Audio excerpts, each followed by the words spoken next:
in future there won't be any crime, there is only cyber crime ಅಂತ ಹೇಳಿ ಬಹಳಷ್ಟು ಕಡೆ ಈ ಎಲ್ಲ ಕಾನ್ಸೆಪ್ಟ್ಗಳು ನಮ್ಮ ಭಾರತಕ್ಕೇನು ಹೊಸದಲ್ಲ. ಈ ವರ್ಚುವಲ್ ಅನ್ನೋದು ನಮ್ಮ ಅನಾದಿ ಕಾಲದಿಂದನೂ ಇದೆ. ಈ ಮಹಾಭಾರತ ಆಗಿದ್ದೇ ಈ ವರ್ಚುವಲ್ ಕಾನ್ಸೆಪ್ಟ್ ಇಂದ. Hi friends, welcome back to Sri Siddhartha School of Engineering podcast.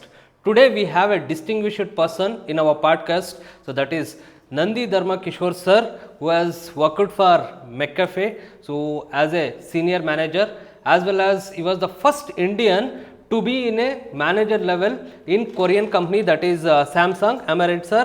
Yes. So like he owns a company called Ashtaksha Labs Private Limited, so in Bangalore, and he also established several center of excellence.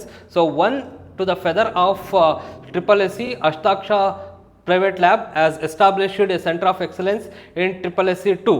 So we'll welcome to the podcast, sir. Welcome to the SSSE podcast, sir. ಎಲ್ಲರಿಗೂ ನಮಸ್ಕಾರ. Thank you very much, Rajesh. Thank you, sir. For having me here. Thank you, sir. Yeah. So thank you for making time and giving your time for this podcast. The first question for you is, there are so many domains in computer science, artificial intelligence, then deep learning, machine learning, all these things. Why you have chosen cyber security? So what made you to opt cyber security, and like how was your journey, sir? All right. So before I get into the journey, let me give some background about myself. Right, I'm Nandi Dharma Kishore, born and brought up in Bengaluru, with computer science bachelor's in engineering degree. It was a very sort of accidental thing that happened in my life that I got into cybersecurity. See, I was a very mediocre student in my second PU. In fact, I flunked in 10+2, mathematics ಅಲ್ಲಿ fail ಆಗಿದ್ದೆ. ಅದಾದಮೇಲೆ ನಾನು second ಅಟೆಂಪ್ಟಲ್ಲಿ clear ಮಾಡಿಕೊಂಡು I applied for engineering. ಯಾವುದೋ remote ಕಾಲೇಜಲ್ಲಿ ಸಿಕ್ತು. It was a wonderful college, BTL ITM. Back then it was like 30 kilometers away from Bengaluru, okay. But I made it happen, right? Okay. So it wasn't an easy journey for me. Okay. ಒಬ್ಬ second PU fail ಆಗಿರೋ student ಇಂಜಿನಿಯರಿಂಗಲ್ಲಿ without any backlog first class with distinction ಬರೋದು. I myself I couldn't believe that I did it. Right. ಒಂದು ಸಂದೇಶ ಏನು ಇದರಲ್ಲಿ ಅಂದರೆ, ಯಾರ್ಯಾರು ಫೇಲ್ ಆಗಿದ್ದೀರಾ, don't give up, there is always a second chance. Right. So after my engineering it was a very bad situation in the industry. ಆಗ 9/11 attack ಆಗೋಗಿತ್ತು. ನಾನು 2002 pass out. Back then it was very difficult to get a job. Right. Those who had completed their engineering, they were opting a telecaller job. ನನಗೆ ಅದು ಇಷ್ಟ ಇರಲಿಲ್ಲ. Right. Then it was an accident that one of my friend he invited me for ಮಾಸ್ಟರ್ಸ್ಗೆ interview ಕರೀತಾ ಇದ್ರು, Australian universities. It was in Bengaluru. It happened like he invited me for that, right? And there I was offered a course with coursework, Master of Applied Science with coursework, which is a research based on my academics. Adadmele I pursued my master's was in software lifecycle, along with cybersecurity coursework, where I did learn all these concepts by applying things. The major difference was, in engineering, I learned all this theory as well as minimal practicals of that subject. But ಅಲ್ಲಿ applied ಸೈನ್ಸಲ್ಲಿ ಏನಾಯಿತು, ಈ ಕಾನ್ಸೆಪ್ಟನ್ನು real world ಪ್ರಾಬ್ಲಮ್ಗೆ ಯಾವ ರೀತಿ ನಾವು apply ಮಾಡಬೇಕು ಅನ್ನೋದು ಅಲ್ಲಿ ನಮಗೆ ಇಂಡಸ್ಟ್ರಿ ಪೀಪಲ್, ಅಂದರೆ ನಾನು ಸಾಫ್ಟ್ವೇರ್ ಆರ್ಕಿಟೆಕ್ಚರ್ ಕಲಿಬೇಕಂದ್ರೆ ಅವರು ಸಾಫ್ಟ್ವೇರ್ ಆರ್ಕಿಟೆಕ್ಟು ಒಬ್ಬ 25 ವರ್ಷ ಎಕ್ಸ್ಪೀರಿಯನ್ಸ್ ಇದ್ದು ಅವರು ಅದರಲ್ಲೇ ಕೆಲಸ ಮಾಡ್ತಾ ಇರೋರು ಬಂದು ಹೇಳ್ಕೊಡೋರು. There I learn the application of all these concepts. ಅದಾದ ಮೇಲೆ ನಮ್ಮ ತಂದೆಗೆ ಹುಷಾರಿಲ್ದಂಗೆ ಆಯಿತು. I had to come back to India. That was my master was in RMIT Melbourne, Australia. I came back in 2004. Then I was looking for a job. ಒಂದು 2-3 offer ಬಂತು. ಮ್ಯಾಕಫಿಗೆ join ಆದೆ. ಮ್ಯಾಕಫಿಲಿ ನಾನು ಕೇಳಿದಾಗ they said like you will be doing analysis. Initially I thought it was a software analysis. But after joining, I came to know it was malware analysis. Right. So getting into cyber security was, it happened by accident. Okay. Later I realized the importance of cyber security. Okay. ಸುಮಾರು ಒಂದು 2 ದಶಕಗಳ ಹಿಂದೆ, I mean like 2 decades back, cyber security ಅಂದರೆ, people used to say like, whenever I used to introduce myself that I'm into cyber security or security, they used to think like a man with a cap and a stick, right, sitting outside that compound in that at that gate. ಆ ಥರ mindset ಇತ್ತು. But over a period of time, when I realized the importance of the domain, then I came to know the importance of cyber security in the organization or enterprise ecosystem or conditions. Then in 2008, when the world witnessed very bad recession, believe it or not, at McAfee in cybersecurity we got 20% hike, where people were laid off left, right and center. Okay. Right? Then I realized the importance of cybersecurity. So answer to your question is, how I got into cybersecurity, it is definitely by accident, but once I realized the importance of that, I did stick to that domain. It's been like more than 2 decades, I'm in the same cybersecurity domain. Okay. So if students want to learn cyber security, ಈಗ ಭಾಳಷ್ಟು ಜನ ಹೇಳ್ತಾರೆ ನಾನು cyber security course ತೊಗೊಂಡಿದ್ದೀನಿ ಅಂತ ಹೇಳ್ಬಿಟ್ಟು, ಏನು ಕಲಿಬೇಕು ಸರ್ ಸೈಬರ್ ಸೆಕ್ಯೂರಿಟಿನಲ್ಲಿ? This is the primary thing you need to build your career. So ಇದನ್ನು ನಿಮ್ಮ ರೆಸ್ಯೂಮೆಗೆ ಆ್ಯಡ್ ಮಾಡಿಕೊಂಡ್ರೆ ಇಟ್ ವಿಲ್ ಬಿ ಬೆಟರ್ ಅಂತ ಹೇಳ್ಬಿಟ್ಟು ಯಾವ ಸಜೆಷನ್ನ ಕೊಡ್ತೀರಾ ಸ್ಟೂಡೆಂಟ್ಸಿಗೆ? Okay, so first and foremost, cyber security ಅನ್ನೋದು the first lesson that you need to learn or know is ethics. Okay. Right? ಇದು ಯಾವ ರೀತಿ ಅಂದರೆ, ಈಗ ಒಬ್ಬ ಪೊಲೀಸ್ ಟ್ರೈನಿಂಗ್ ಹೋದಾಗ ಆ ಪೊಲೀಸ್ ಅವ್ರಿಗೆ ಫೈರಿಂಗ್ ಹೇಳ್ಕೊಡ್ತಾರೆ. ರೈಟ್? ಈ ಫೈರಿಂಗ್ ಹೇಳ್ಕೊಡೋಕ್ಕಿಂತ ಮುಂಚೆ ಅವ್ರಿಗೆ ಬೋಧನೆ ಮಾಡ್ತಾರೆ, ಇದನ್ನು ನೀವು ಎಲ್ಲೂ ಯಾರ ಮೇಲೂ ಅನವಶ್ಯಕವಾಗಿ ಉಪಯೋಗಿಸಬಾರ್ದು. Right? The ethics is the first lesson that any student who is getting into cybersecurity must have. Number one, because these skills, they are like double-edged sword. It can be used for constructive as well as destructive purposes. Right? So with that ethics, with the service mindset, ನಾನಿವಾಗ ಕಲಿತಾ ಇರೋ cyber security human ಕೈಂಡ್ಗೆ, ನೇಷನ್ಗೆ, ಗವರ್ಮೆಂಟ್ಗೆ, ನನ್ನ family ಮೆಂಬರ್ಸ್ಗೆ, ನನ್ನ ಆರ್ಗನೈಸೇಷನ್ಗೆ ಉಪಯೋಗ ಆಗಲಿ ಅಂತ ಕಲಿತಾ ಇದ್ದೀನಿ. ಯಾವುದೇ ಒಂದು ವೈಯಕ್ತಿಕ ಆಸಕ್ತಿ ಅಥವಾ ಬೆನಿಫಿಟ್ಟಿಂದ ಅಲ್ಲ. ಆ service mindset is very important. The other technical aspects later. The first lesson is, for anybody who is interested in cyber security, you need to have ethics. And the service mindset that I'm going to serve my nation, my community, my family and my government. ಈಗ ತುಂಬ trend ಇದೆ sir Gen Z ಕಿಡ್ಸಲ್ಲಿ, ಏನು ಅಂದರೆ ನಾನು ethical hacking ಮಾಡ್ತಾ ಇದ್ದೀನಿ ಅಂತ ಹೇಳ್ಬಿಟ್ಟು. So can you enlighten us like what is mean by ethical hacking, how far we can go in ethical hacking ಅಂತ ಹೇಳ್ಬಿಟ್ಟು? Right. ನಾನು ಆಗಲೇ ಹೇಳ್ದಂಗೆ the first lesson is ethics. Okay. Right. Because many of the people believe that ethics should be on the paper, okay, not in the life ಅಂತ ಹೇಳಿ ಇಂಡಿಯಾದಲ್ಲಿ perception ಇರೋದು ಭಾಳಷ್ಟು ಜನಕ್ಕೆ. ಸೊ ಲೈಕ್ ಇದನ್ನ ಇಂಬೈಬ್ ಮಾಡೋದು ಹೆಂಗೆ ಅಂತ ಹೇಳ್ಬಿಟ್ಟು, ದಿಸ್ ಎಥಿಕ್ಸ್ನ ಇಂಬೈಬ್ ಮಾಡೋದು ಪೀಪಲ್. ಹೌದು, ಇಲ್ಲಿ ಏನಾಗುತ್ತೆ, the person or the organization who is inculcating this cyber security skills into any candidate, ಅವ್ರ ಪಾತ್ರ ಬಹಳಷ್ಟು ಮುಖ್ಯ ಆಗುತ್ತೆ ಇಲ್ಲಿ. ಅವ್ರ ಪ್ರತಿಯೊಂದು ಹೆಜ್ಜೆಲೂ ಅವ್ರಿಗೆ ಹೇಳ್ತಾ ಇರಬೇಕು, ಇದು ನೀವು ಕಲಿತಾ ಇರೋದು only for legal and ethical purpose only. It shouldn't be used for abusing someone or destruction purpose. ಅದು ಪ್ರತಿಯೊಂದು ಹೆಜ್ಜೆಲೂ ಹೇಳ್ಕೊಡೋರು ಹೇಳ್ತಾ ಇರಬೇಕು.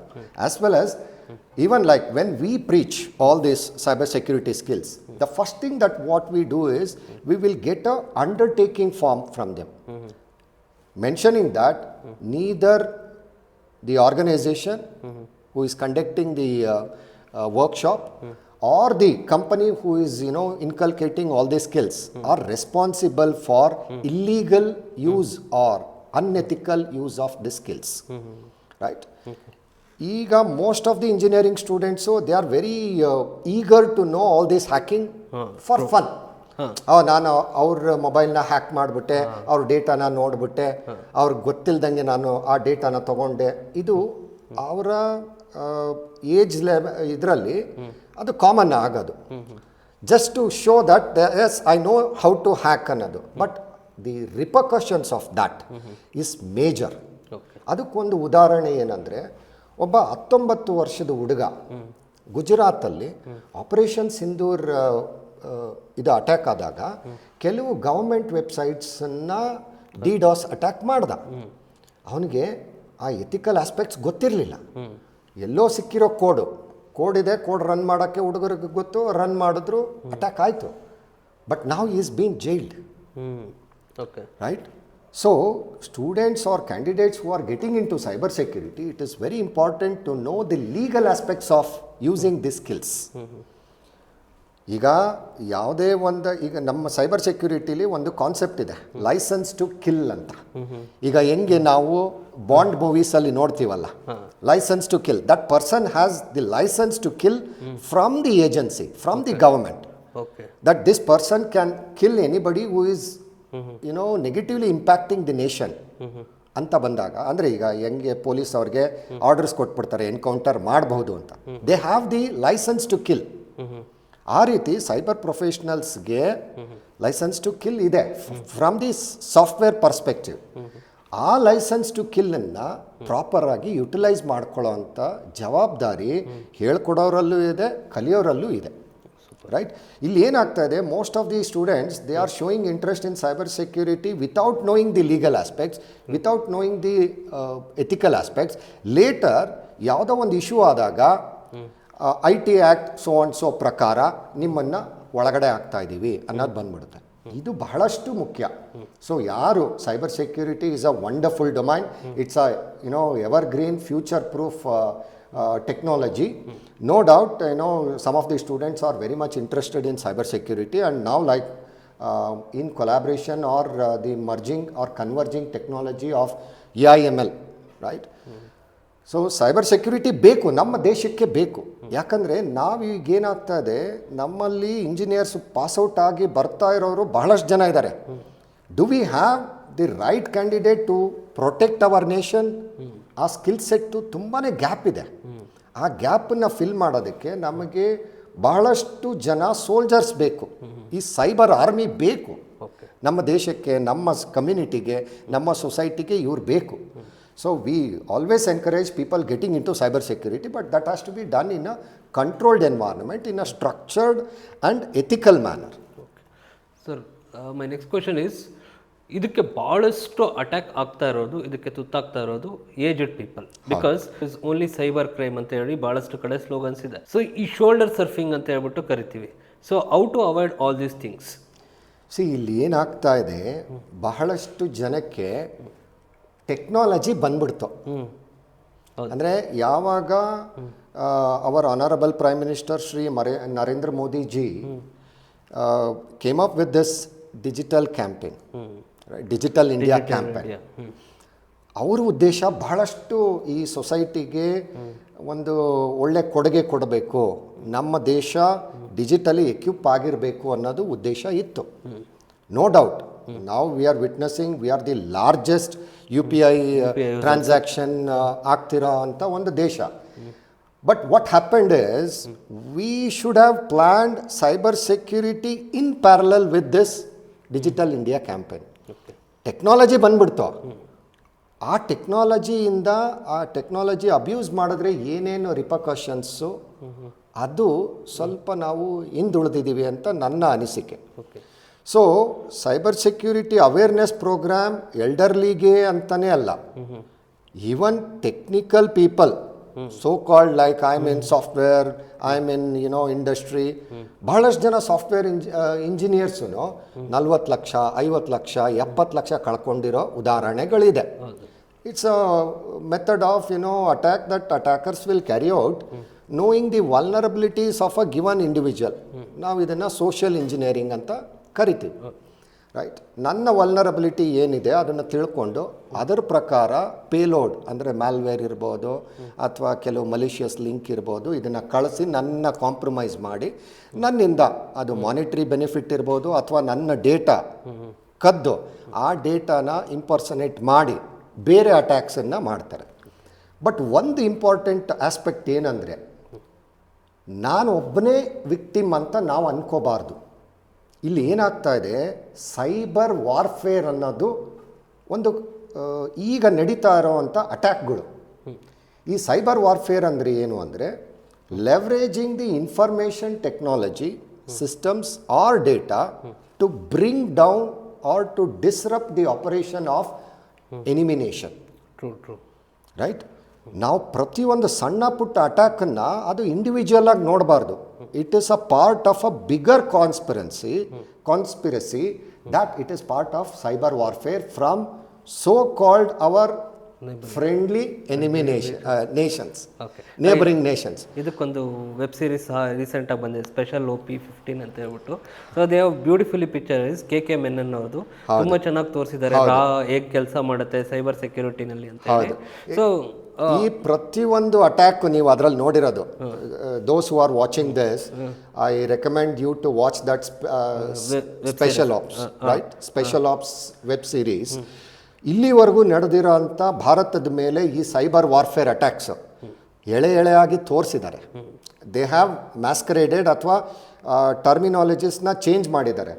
ನಮ್ಮ ಈಗ ಸ್ಪೈವೇರ್ ಪೆಗಾಸಿಸ್ ಅಂತ ಒಂದು ಸ್ಪೈವೇರ್ ಇತ್ತು, ಅದನ್ನು ಅವರು ಮೆಗಾಸಿಸ್ ಅಂತ ಯುಟಿಲೈಸ್ ಮಾಡಿದ್ದಾರೆ, ರೈಟ್. ಮತ್ತು Kudankulam nuclear power plant, I have worked as a vice president, assistant vice president at K7 threat control lab, where my team was involved in dissecting that malware. Super, right. ಅಲ್ಲಿ ನಾವು attack ನೋಡಿದಾಗ ಏನಾಗಿತ್ತು, ಆ ಬೈನರಿಲಿ ಆ malware ಒಳಗಡೆ Kudankulam nuclear power ಪ್ಲಾಂಟ್ದು administrative path include ಆಗಿತ್ತು. ಅಂದರೆ ಒಂದು ಮ್ಯಾಲ್ವೇರನ್ನು ಅದನ್ನು ಆ ಕೋಡನ್ನು ಕಂಪೈಲ್ ಮಾಡಿ ಆ ಕೋಡ್ ಒಳಗಡೆ ಇಟ್ಟಿದ್ದಾರೆ ಅಂದರೆ ಅಟ್ಲೀಸ್ಟ್ ಒಂದು 6 ತಿಂಗಳು ಮುಂಚೆ ಅವ್ರಿಗೆ ಆ ಎನ್ವೈರನ್ಮೆಂಟ್ ಗೊತ್ತಿತ್ತು. Okay, right. ಮೂಲಗಳ ಪ್ರಕಾರ ಇದು it is pointing to China, but we don't know, right, we don't know the internals. ನಾನು ಏನು ಹೇಳಕ್ಕೆ ಬರ್ತಾ ಇದ್ದೀನಿ ಅಂದರೆ, ಈ ಅಟ್ಯಾಕ್ಗಳು ನಾವು ಸಣ್ಣ ಪುಟ್ಟ ನೋಡ್ತಾ ಇರೋದು, it is a part of a bigger conspiracy. Kindly whenever those who are involved in or a victim of any minor attack, kindly report that to cyber crime, right. ಅದಕ್ಕೆ ವೆಬ್ಸೈಟ್ಗಳಿದೆ ಅಥವಾ ಫೋನ್ ನಂಬರ್ಗಳಿದೆ, ಎಲ್ಲ ಮಾಹಿತಿ ರಾಜೇಶ್ ಅವರು ಈ ಲಿಂಕ್ ಕೆಳಗಡೆ ಕೊಡ್ತಾರೆ. ಇಲ್ಲಿ ಏನಾಗುತ್ತೆ ಅಂದರೆ, ಈಗ ನನ್ನ ಮೊಬೈಲ್ ಡಿವೈಸು ಕಾಂಪ್ರಮೈಸ್ ಆಗಿದೆ, ನನ್ನ ಮೊಬೈಲ್ ಡಿವೈಸಿಂದ ಕಾಂಪ್ರಮೈಸ್ ಆಗಿ ನನ್ನ ಬ್ಯಾಂಕ್ ಅಕೌಂಟಿಂದ ಹಣ ವರ್ಗಾವಣೆ ಆಗಿದೆ. There is a transfer of money from my account without my knowledge, without my consent, but I don't know who has taken that money. What I mean, like, you look at the possibility that if this money is utilized for some terrorist activities, then definitely NIA will come looking for me.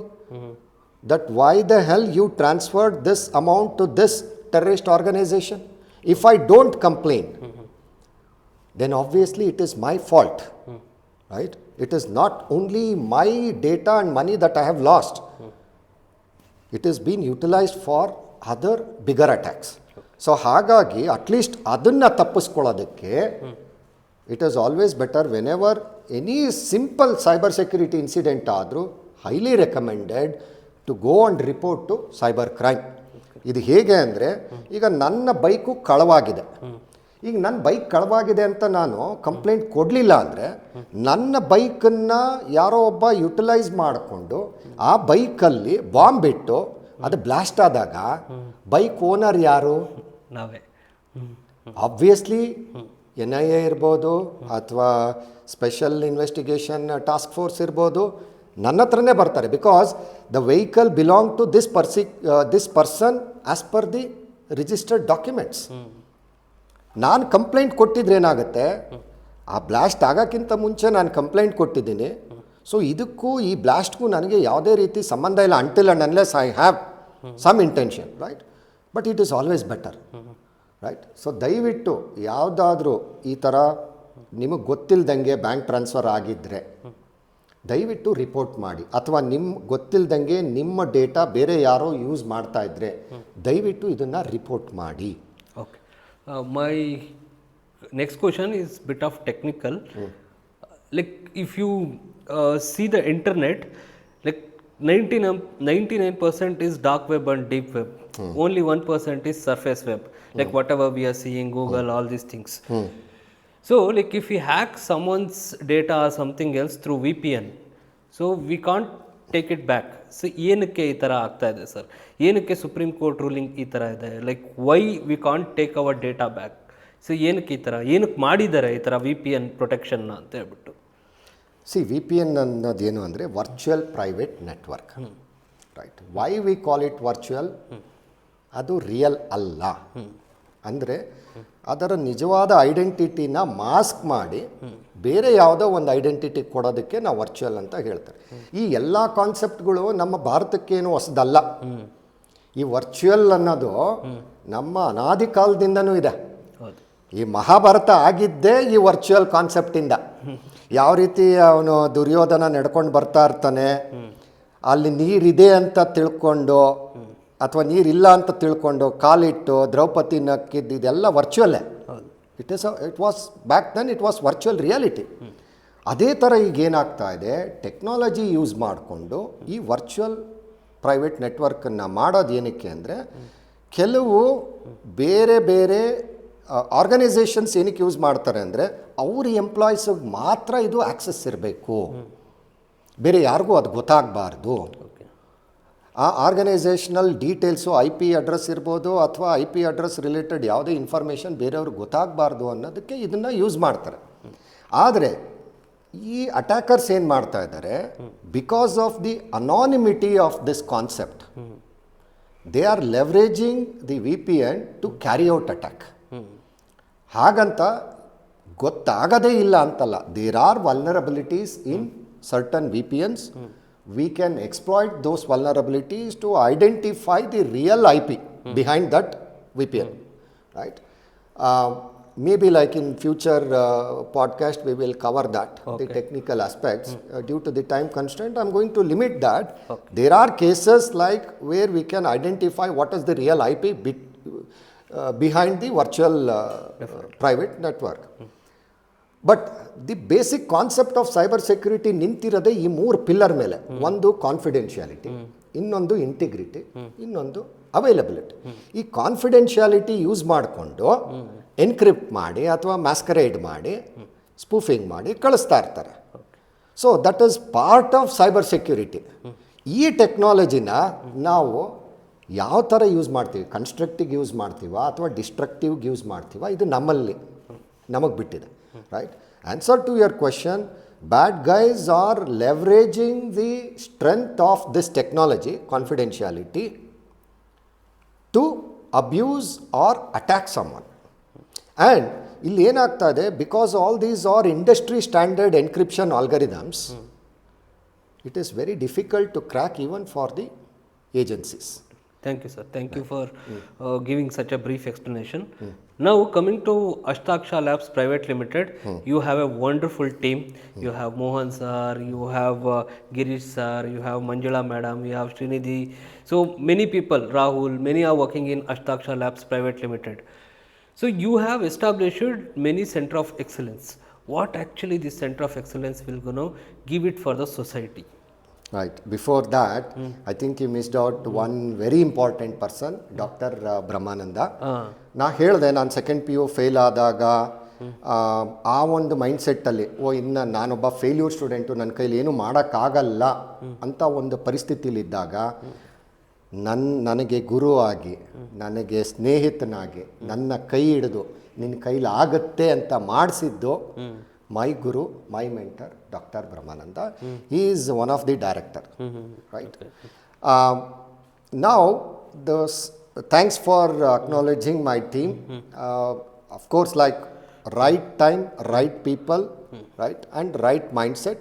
ಒಳ್ಳೆ ಉದ್ದೇಶ ಇದ್ದರೆ ಎಲ್ಲವೂ ಕೂಡುತ್ತೆ. And this podcast is happening because of people like you, like nice people at the right time, we are communicating, right? So ನನ್ನ ಉದ್ದೇಶ ಈ centre of ಎಕ್ಸಲೆನ್ಸು academic ಇನ್ಸ್ಟಿಟ್ಯೂಷನ್ಸಲ್ಲಿ ಮಾಡೋದು ಎರಡು major reason. ಒಂದು, ನಮ್ಮ ಭಾರತಕ್ಕೆ the nation needs skilled cybersecurity and AI/ML professionals with hands-on, right? Who are going to protect our nation going forward. We cannot depend on any other nation. True. You know what happens whenever there is a warfare happening, ಪಟ್ ಅಂತ ಉಲ್ಟಾ ಹೊಡೆದ್ಬಿಡ್ತಾರೆ. ಯಾವ ರೀತಿ ಈಗ US ಅವರು ನಾವು support ಮಾಡ್ತೀವಿ ಅದು ಇದು ಅಂತ ಹೇಳಿದವರು ಈಗ 25% ಟ್ಯಾಕ್ಸು ಅದು ಇದು ಅಂತ ಉಲ್ಟಾ ಹೊಡಿತಾ ಇದ್ದಾರೆ. We never know, like, if we are dependent on others going forward, if there is any cyber warfare that is already it is happening, only limited attacks is known to the outside world or to citizens. There are a lot of attacks happening. We need committed cyber security and AI/ML professionals. Because of that, we are establishing Center of Excellence, and I am glad to say that the first Center of Excellence of Ashtaksha in the heart of like in Tumkuru is at SSSE. Thank you so much. Thanks to the kind cooperation and support from the visionary leader, Professor Sanjeev Kumar, as well as the main person like who followed up. There are a lot of heated debates, follow-ups, and then this person like Rajesh made it happen, right? Thank you sir. ಒಂದು ಸ್ಟೂಡೆಂಟ್ಸ್ಗೆ ಉದ್ಧಾರ like utilise ಆಗಲಿ, ಇದು ಈ centre of excellence ಇಂದ hands on ಕಲೀಲಿ, industry ready professionals ಆಗಲಿ ಅನ್ನೋದು ಒಂದು ಉದ್ದೇಶ. ಎರಡನೇ ಉದ್ದೇಶ which is very very important, ಈ ಅಕಾಡೆಮಿಕ್ ಇನ್ಸ್ಟಿಟ್ಯೂಷನ್ಸ್ಗಳು they should be a testing bed for the research that we are conducting for the Naya Bharat. True. Right? All these center of excellence must be leveraged to carry out the research in the relevant domain, which will support the nation's growth. No, definitely. Why we are doing this kind of activities in our college premises? The reason is, though I worked in corporate, there is lot of gap between corporate as well as academics. So, to bridge this gap, definitely we supposed to do all these things, and as a corporate social responsibility, so you people supposed to come to academics and like give something back to the society, and you are doing a wonderful job. So, that's the reason people are counting on you, relying on you, and like again and again people are calling you to their campus and giving such a good opportunities for you. And moving to the next question. Sir, before that, sorry to interrupt. I don't want to take that credit on me. The credit goes to our Honorable Prime Minister Shri Narendra Modi ji, because when I was at Samsung, I was a Korean employee, right? In one of the Indian diaspora, our Honorable Prime Minister mentioned that learn whatever the skills or technology that you want to, but make sure you come back and serve the nation.